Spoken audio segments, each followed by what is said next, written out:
Hello class 9। आज हम लोग स्टार्ट करते हैं मोशन चैप्टर का एमसीक्यू क्वेश्चन, है ना। इसमें पहला सवाल है, a body covers equal distance displacement in equal interval of time, है ना।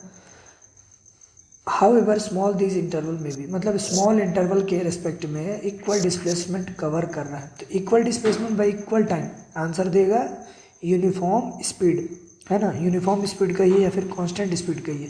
तो इसका आंसर हो जाएगा ऑप्शन बी। Option B. अगला क्वेश्चन है कि इनमें से which of the following is not a vector quantity. इस चारों ऑप्शन में से कौन सा वेक्टर क्वांटिटी नहीं है।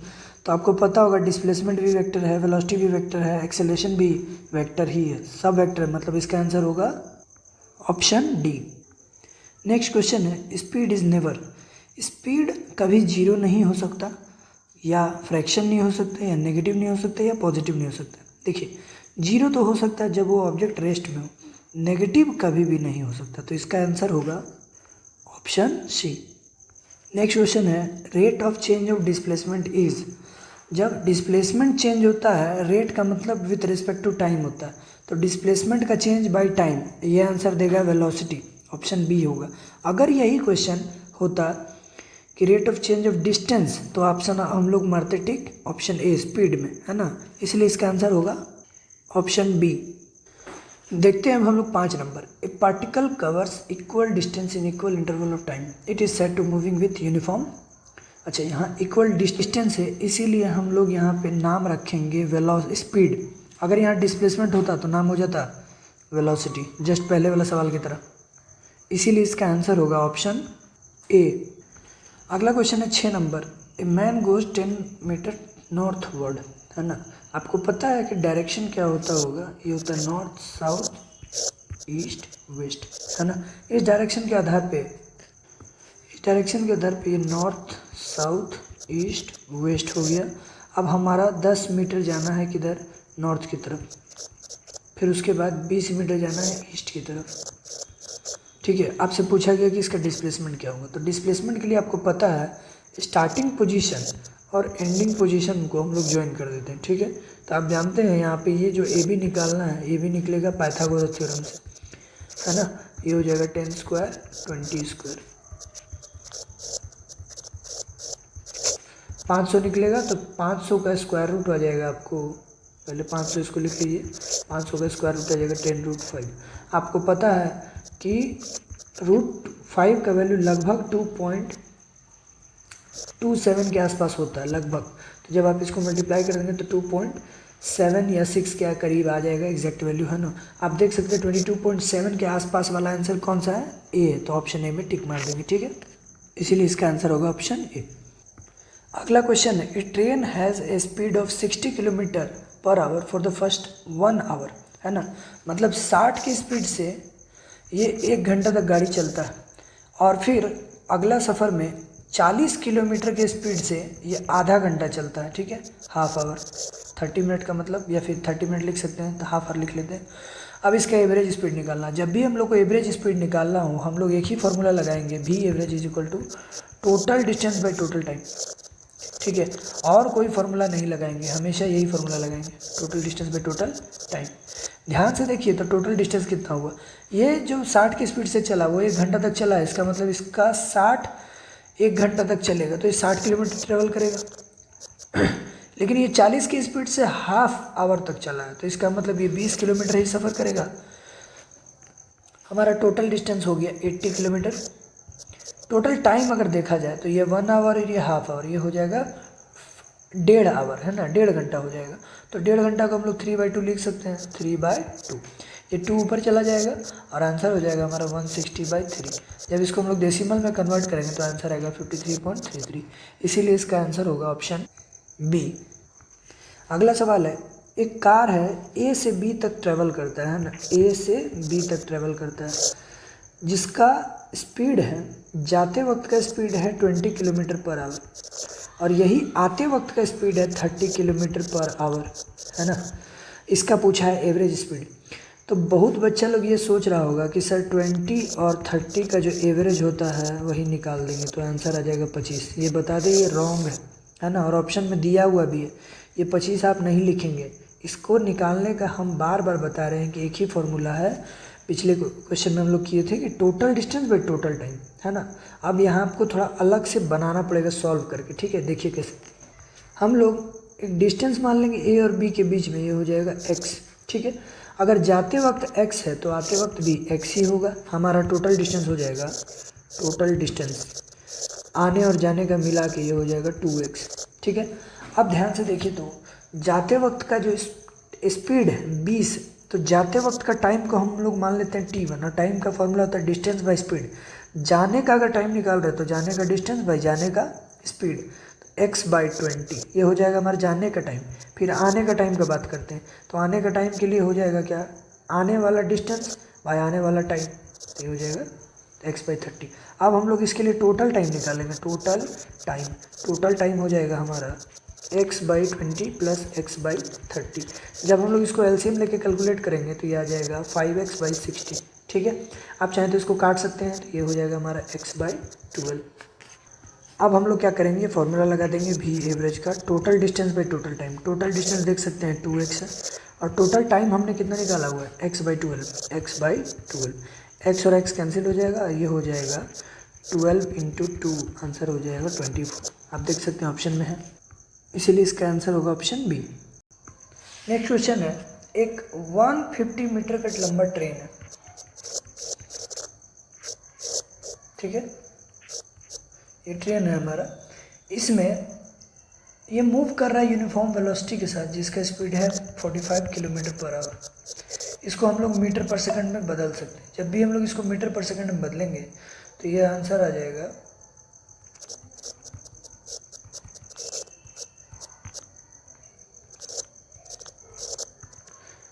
25/2 मीटर पर सेकंड, ठीक है। ये हमारा ओरिजिनल स्पीड हो गया ट्रेन का, ठीक है।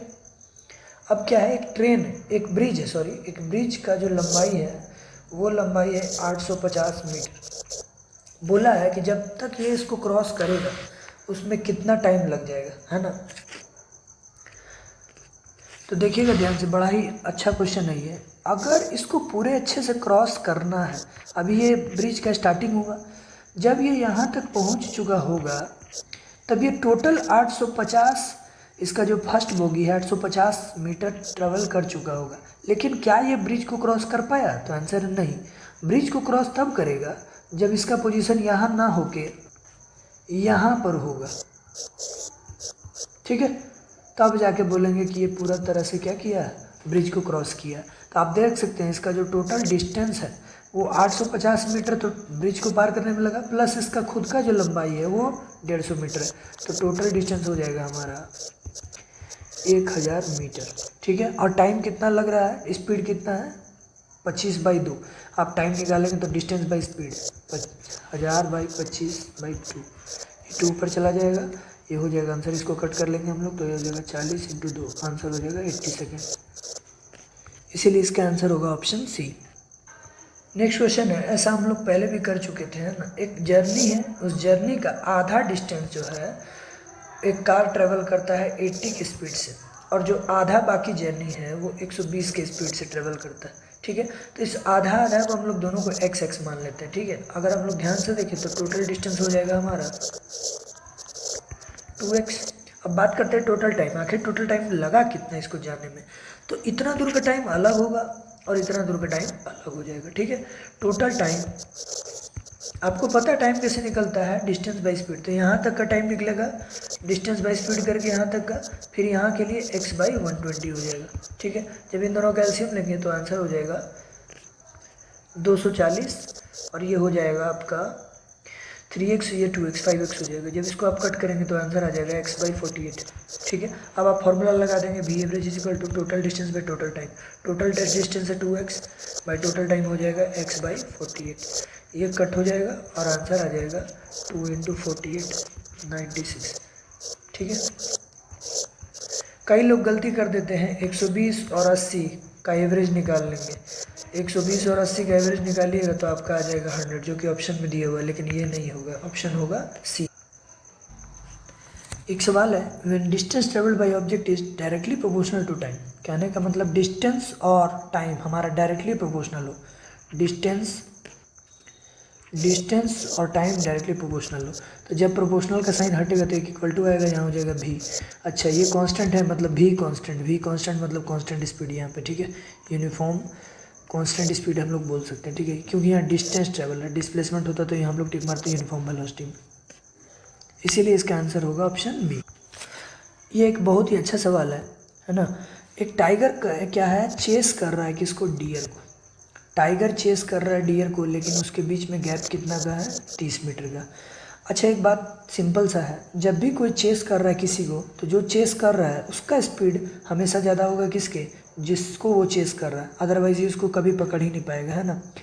तो ये कह रहा है इसके बाद कि and gains 3 metre in 5 second, मतलब हर 5 सेकेंड के बाद वो 3 मीटर आगे चला जा रहा है टाइगर। कहने का मतलब जैसे ही 5 सेकेंड बीतेगा तो अगली बार जो टाइगर का पोजीशन होगा यहाँ ना होके इस बार यहाँ आ जाएगा टाइगर। और डियर भी मूव कर रहा है, टाइगर भी मूव कर रहा है, लेकिन टाइगर का स्पीड डियर से ज़्यादा है, ये दोनों आगे जाएगा, लेकिन टाइगर थोड़ा और आगे आ जाएगा, यहाँ पे आ जाएगा 3 मीटर आगे। तो अब इन दोनों का डिस्टेंस कितना हो जाएगा, 27 मीटर। आपसे सवाल पूछा कि 10 सेकंड के बाद उन दोनों के बीच में कितना गैप होगा, तो 5 सेकंड के बाद 3 मीटर चला गया, तो 10 सेकंड के बाद ये 6 मीटर आगे चला जाएगा, है ना, ये हो जाएगा 6 मीटर। और अब इन दोनों के टाइगर और डियर के बीच में जो हमारा गैप बचेगा वो हो जाएगा 30 - 6, आंसर हो जाएगा 24 किलोमीटर या फिर मीटर, ऑप्शन डी। ये एक बहुत ही इंपॉर्टेंट सवाल है, 13 number. A train is moving east of speed 5 metre per second. Imagine कीजिए एक ट्रेन मूव कर रहा है ईस्ट के डायरेक्शन में, इधर होता है ईस्ट, 5 मीटर पर सेकेंड की स्पीड से, है ना। और एक बुलेट है जो 10 मीटर की स्पीड से उसको क्रॉस करता हुआ भेजा गया। यहाँ से मान लेते हैं कि बुलेट स्टार्ट हो गया निकलना, है ना, ठीक है। इसका स्पीड कितना दिया हुआ, 10 मीटर पर सेकेंड। अब आपसे पूछा गया कि 8 सेकेंड के बाद ये इसको क्रॉस कर चुका है, इसको 8 सेकंड बाद क्रॉस कर चुका है, तो बताइए ट्रेन का लंबाई कितना होगा, ठीक है। ये सवाल को ज़रा आप थोड़ा ऐसे सोच के चलें कि इमेजिन कीजिए कि अगर ट्रेन का स्पीड ना रहा होता, तो ये सिर्फ गोली मूव करता 8 सेकंड के लिए, है ना, और 8 सेकंड के लिए अगर ट्रैवल करता तो बुलेट का डिस्टेंस हो जाता हमारा, distance is equal to speed into time, 10 × 8, तो ये हो जाता है हमारा 80 मीटर। अगर ये बुलेट ही सिर्फ ट्रेवल करके इसको क्रॉस करता और हमारा ट्रेन रेस्ट में होता, तब होता 80 मीटर का ट्रेन, ये बात पक्का। लेकिन यहाँ पे ट्रेन भी मूव कर रहा है ना, कितना के स्पीड से, 5 के स्पीड से, तो उसी 8 सेकंड में ट्रेन कितना ट्रेवल कर चुका होगा, तो आंसर है 5 × 8, ये हो जाएगा 40 मीटर। अब कुछ दूर डिस्टेंस ट्रेवल किया है ट्रेन भी, उसी के तरफ फेवर तो उसी को कर रहा है ना क्रॉस करते वक्त, और बुलेट भी ट्रेवल कर रहा है, तो दोनों डिस्टेंस को जोड़ देंगे हम लोग, आंसर आ जाएगा 120 मीटर। यहाँ होगा ऑप्शन बी। यहाँ पे एक सवाल है, a person walks along a straight line for the first half time. याद रखिए फर्स्ट हाफ टाइम और सेकंड हाफ टाइम दिया रहे, मतलब एक ट्रेवल करते वक्त टाइमिंग का रेशियो बराबर हो, तो उस वक्त आपका पक्का जो फॉर्मूला होगा एवरेज वेलोसिटी का वो होगा v1 + v2/2। ये हम लोग थोड़ा साबित करके निकाल देते हैं ना, ध्यान से देखिएगा। इमेजिन कर लीजिए कि यहाँ शुरू में ये ट्रैवल कर रहा था v1 स्पीड्स और ये ट्रैवल कर रहा था v2 स्पीड्स, तो इतना दूर का जो डिस्टेंस होगा d1 ये हो जाएगा v1t, और यहाँ तक का जो डिस्टेंस हो जाएगा उसको d2 मान लेते हैं, ठीक है, ये हो जाएगा d2 = v2t। और हमारा एवरेज वेलोसिटी का हमेशा फॉर्मूला होता है total distance by total time, तो टोटल डिस्टेंस के लिए इन दोनों को जोड़ देंगे, v1t + v2t by total time. Total time तो हमारा 2t हो जाएगा, ऊपर से देखिए t कॉमन आ जाएगा, v1 + v2/, और यहाँ हो जाएगा 2t, t और t कैंसिल, आंसर हो जाएगा v1 + v2/2। ऑप्शन कौन सा, ऑप्शन सी। ये 15 टाइप का क्वेश्चन हम लोग पहले भी अभी कर चुके थे, है ना, फिर से वैसा ही सवाल है, तो आप लोग थोड़ा पॉज करके वीडियो को खुद से ट्राई करें, है ना। हम बना देते हैं, ए से बी को मान लेते हैं डिस्टेंस है x, जाते का डिस्टेंस x, तो आने का भी डिस्टेंस x ही होगा। अच्छा यहाँ पे हम लोग वेलोसिटी को मान लेते हैं 20, तो ये हो जाएगा हमारे लिए जाने का टाइम x/20 और आने का टाइम हो जाएगा x/30, क्योंकि जाने का स्पीड 20 है और आने का स्पीड 30 है। टोटल टाइम अगर हम लोग कैलकुलेट करें तो x/20 + x/30, ये हमारा हो जाएगा 60 LCM, ये हो जाएगा 3x + 2x 5x, इसको कट करेंगे तो आ जाएगा x/12। ठीक है, अब हम लोग लगाते हैं formula total distance by total time v average निकालने के लिए। टोटल डिस्टेंस हमारा हो जाएगा 2x, क्योंकि आने का x और जाने का x, और ये हो जाएगा टाइम x/12। x और x कैंसिल, ये हो जाएगा 12 × 2 24। नेक्स्ट क्वेश्चन है, इन 0.1 सेकेंड, इतना सेकंड में एक पार्टिकल मूव करता है ए से बी एक सेमी सर्कुलर पाथ में। ठीक है, सेमी सर्कुलर पाथ में, है ना, और इस सेमी सर्कुलर और इस पर ए से बी, है ना, और यहाँ दिया हुआ है कि इसका रेडियस दिया हुआ आपको 0.1 मीटर। आपसे पूछा गया है कि इसका एवरेज वेलोसिटी का मैग्नीट्यूड क्या होगा, मैग्नीट्यूड ऑफ एवरेज वेलोसिटी। तो ध्यान से देख सकते हैं, एवरेज वेलोसिटी का मतलब होता है total displacement by total time. Total displacement A से अगर बी गया है इस रास्ते से, तो ये तो हमारा डिस्टेंस कवर हुआ ना, डिस्प्लेसमेंट तो हमेशा शॉर्टेस्ट होता है, तो ये हो गया शॉर्टेस्ट पाथ। टोटल डिस्प्लेसमेंट हमारा हो जाएगा ये डायमीटर, तो डायमीटर का फॉर्मूला क्या होता है 2 × r। ये हो गया हमारा टोटल डिस्प्लेसमेंट 0.2 मीटर। और वेलोसिटी का बात किया जाए तो total displacement by total time, time कितना है 0.1 सेकंड, हो जाएगा 0.1। ठीक है, जब आप इसको कैलकुलेट करेंगे तो पॉइंट हट जाएगा, आंसर आ जाएगा 2 मीटर पर सेकेंड। ठीक है, ये क्वेश्चन है डायरेक्शन के बेसिस पे, certain position of a particle are describe below. इसमें बहुत सारा पोजीशन बताया गया है, कोई दो ऑब्जेक्ट का, एक ऑब्जेक्ट का। विच ऑफ द टू पोजीशन, इसमें से कौन सा दो पोजीशन है जो सेम स्ट्रेट लाइन पर आएगा, है ना, ध्यान से देखिएगा। तो सेम स्ट्रेट लाइन पर आने वाला आपको दिख रहा है कि ये लंबाई में सेम है, ये लंबाई में सेम है, लेकिन ये एंगल इसका एग्जैक्टली सेम है डायरेक्शन, तो इसका आंसर होगा ऑप्शन 2 और 3। आप देख सकते हैं आंसर कौन सा होगा, ऑप्शन 2 और 3, ऑप्शन बी। नेक्स्ट है कि इनमें से कौन सा स्केलर क्वांटिटी नहीं है, तो आपको पता है कि सब स्केलर है, सिर्फ ऑप्शन सी को छोड़ के डिस्प्लेसमेंट, इसलिए इसका आंसर होगा ऑप्शन सी। हम लोग का क्वेश्चन है, क्वेश्चन नंबर 19, डिस्टेंस क्या हो सकता है, डिस्टेंस पॉजिटिव और नेगेटिव, तो नेगेटिव तो नहीं हो सकता डिस्टेंस, है ना, always negative always positive can not से, तो इसका आंसर होगा ऑप्शन सी, ऑप्शन सी। ये तो इजी है, आप लोग देख के बता सकते हैं। हाँ, इसका आंसर होगा ऑप्शन बी।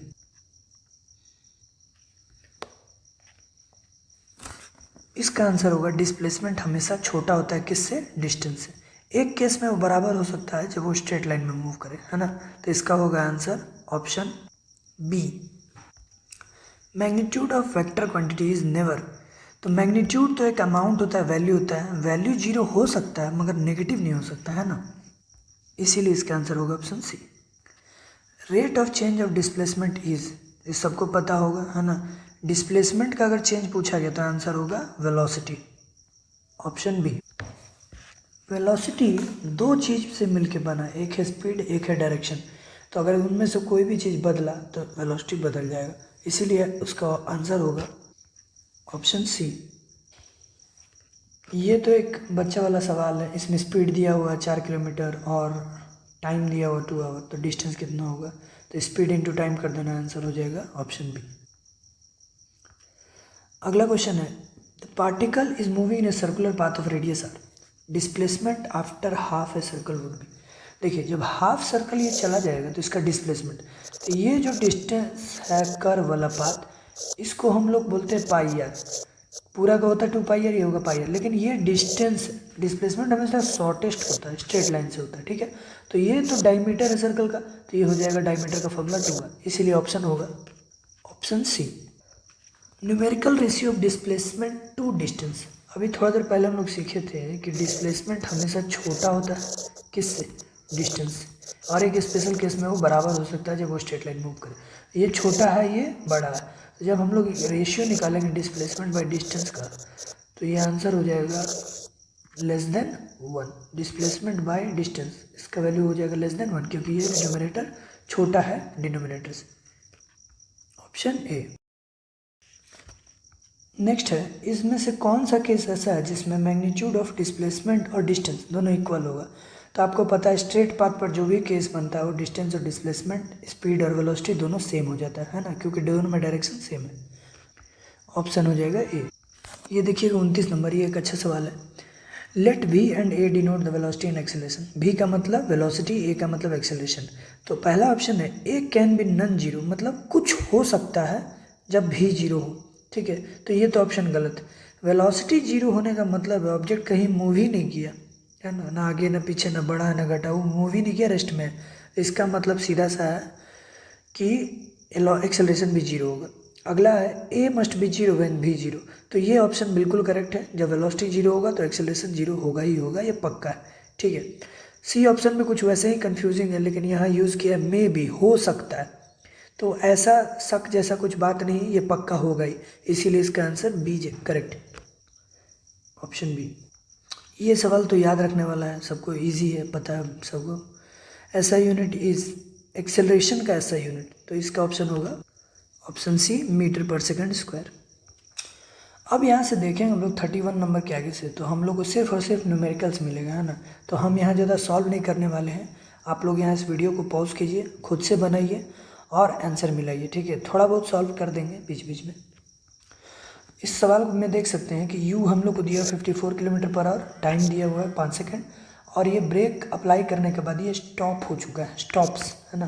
तो स्टॉप होने के बाद भी जीरो हो जाता है। u 54 दिया हुआ है, इसको हम लोग कन्वर्ट कर लेंगे 5/18 से मल्टीप्लाई करके मीटर पर सेकंड में, है ना। तो ये आ जाएगा हमारा 15 मीटर पर सेकंड। u हो गया, टाइम हो गया और v हो गया, ठीक है। u v time. अब आपको क्या करना है, यहाँ निकालना है s, है ना। तो s निकालने के लिए हमारे पास फॉर्मूला है, दो फार्मूला है, और वो दोनों फार्मूला में हम लोगों को ए का ज़रूरत है। तो हम लोग सबसे पहले एक्सेलरेशन निकाल लेंगे। एक्सेलरेशन का फॉर्मूला था v minus U by T.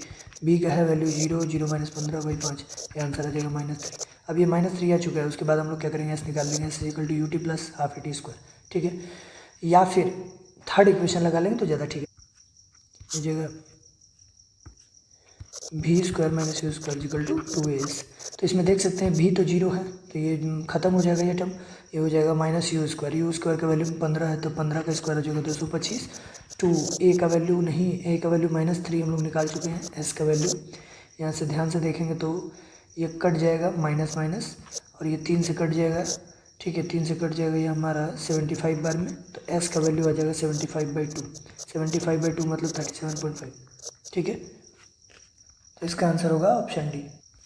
एक सेकंड, ये क्वेश्चन नंबर 32 होगा, है ना। नेक्स्ट क्वेश्चन देखते हैं हम लोग 33 नंबर, जिसमें वेलोसिटी दिया बुलेट का घट रहा है, 200 से 100 हो चुका है, मतलब u ले लेंगे 200 और v ले लेंगे 100, ठीक है। और इसमें एक पेनिट्रेट कर रहा है, ट्रैवल कर रहा है एक लकड़ी के ब्लॉक से जिसका 10 सेंटीमीटर। कहने का मतलब ये हुआ कि आपका जो डिस्टेंस ट्रेवल है वो 10 सेंटीमीटर। अच्छा, जल्दी ही सेंटीमीटर को हम लोग मीटर में कन्वर्ट कर देंगे, 100 से डिवाइड करके, तो यह आ जाएगा 0.1 मीटर। एस मिल गया है, भी मिल गया है, यू मिल गया। आपको बोला गया है कि रिटार्डेशन का वैल्यू निकालिए, मतलब एक्सेलरेशन ए निकालिए। तो इसका फॉर्मूला होगा v square minus you square equal to a, ठीक है। अब ये भी स्क्वायर का वैल्यू, तो ये वी स्क्वायर बन जाएगा हमारा 100 का स्क्वायर, यू स्क्वायर बन जाएगा हमारा 200 का स्क्वायर, और ये हो जाएगा 2a। ये तो नहीं पता, एस पता है 0.1 होगा, ठीक है। अब हम लोग 100 का स्क्वायर, इसको हम लोग आइडेंटिटी पे तोड़ सकते हैं ना, तो सॉल्व भी कर सकते हैं ना। ये 10,000 आएगा, ये आएगा 40,000, तो आंसर हो जाएगा -30,000, ठीक है। ये हो जाएगा 2, और ये सब कुछ इधर हम लोग ला देंगे, 2 × 0.1, तो ये आंसर आ जाएगा ये, ठीक है। इसको काटेंगे तो ये 15 आ जाएगा, एक और पॉइंट हटाने के बाद 0 आ जाएगा, तो इसका आंसर हो जाएगा 15 × 10⁻⁴, या फिर 4 0, है ना। ऑप्शन देख लीजिए, यहाँ ऑप्शन हो जाएगा ऑप्शन डी। अच्छा, बहुत लोग के दिमाग में आता है सर रिटार्डेशन है तो माइनस होना चाहिए, तो मतलब रिटार्डेशन पहले ही बोल चुका है, मतलब आपको सिर्फ मैग्नीट्यूड पे ध्यान देना है ना। नेक्स्ट क्वेश्चन देखते हैं हम लोग, है ना। एक स्टोन है जो फॉल कर रहा है बलून से, और बलून खुद मूव कर रहा है 12 की स्पीड से। तो कहने का मतलब ये हुआ कि स्टोन का स्टार्टिंग वेलोसिटी कितना हो गया, 12 हो गया। डिस्प्लेसमेंट पूछा गया है कि 10 सेकंड के बाद क्या होगा। अच्छा, एक्सेलरेशन की जगह हम लोग ले लेंगे 9.8, क्योंकि ये जी है। जब भी ऊपर या नीचे का सवाल हो तो एक्सेलरेशन हमारा जी बन जाता है। एक जी का मतलब होता है एक्सेलरेशन ड्यू टू ग्रेविटी, ये हम लोग चैप्टर 3 में पढ़ेंगे ना। अभी बस इसका यूज़ करना और कुछ नहीं करना। ए हो गया, और आपको टाइम दिया हुआ है कितना, 10 सेकंड। अब आप देख लीजिए आपके हिसाब से कौन सा फॉर्मूला सुटेबल है एस निकालने के लिए, डिस्प्लेसमेंट। तो हम लोग के हिसाब से second equation, S equal to U T plus half A T square, ठीक है। ध्यान से देखेंगे तो u का वैल्यू आएगा 12, a का वैल्यू t का वैल्यू आ जाएगा 10, हाफ a की जगह पर हो जाएगा 9.8 और t की जगह पर होगा t के स्क्वायर, ये हो जाएगा 100। ठीक है, अब इसको हम लोग कैलकुलेट कर देंगे बस, ये हो जाएगा 120, ये हो जाएगा 490, इसको जब जोड़ देंगे तो आएगा 610। इसका आंसर हो जाएगा ऑप्शन सी।